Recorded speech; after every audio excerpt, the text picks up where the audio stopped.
হিজাব স্টাইল করবে না, সো এটা শুধুমাত্র মেয়েদের জন্য। সো আমি আসলে কাউকে কপি করি বিষয় বললে তো এখন ব্যাপারটা আবার ভাইরাল হবে।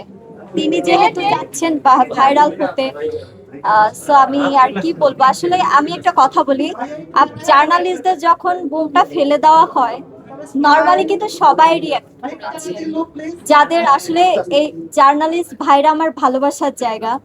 আমি যখন ইন্ডাস্ট্রিতে আসি এবং আমি যখন মুভিতে কাজ করেছি, আমার তখন সিনেমা প্লাস ময়না সিনেমা কিন্তু কিছুদিন আগে রিলিজ হয়েছে, এবং আমার অনেক বড় বড় বিজ্ঞাপনে কাজ করেছি আপনার ক্রিকেটার সাকিব আল হাসান ভাইয়ের সাথে, যিনি আমার কোস্টার ছিল, এবং অনেক ভালো ভালো বিজ্ঞাপনে আমি কাজ করেছি, গ্রামীণ ফোনের বিজ্ঞাপনে কাজ করেছি। তো সব মিলায় যখনই আমি একটা কাজ করেছি, আমার জার্নালিস্ট ভাইরা কিন্তু আমাকে সব থেকে বেশি সাপোর্ট দিয়েছে।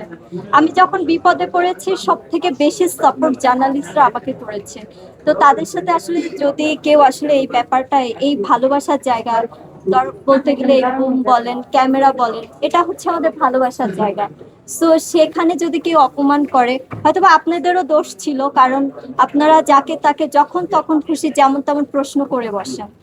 সেখানে যেহেতু প্রশ্ন আপনারা ভুল করে ফেলেছেন, এখন মনে করেন যে বুমটা ছুঁড়ে মেরেছে, এটাও সে ভুল ভুল করেছে।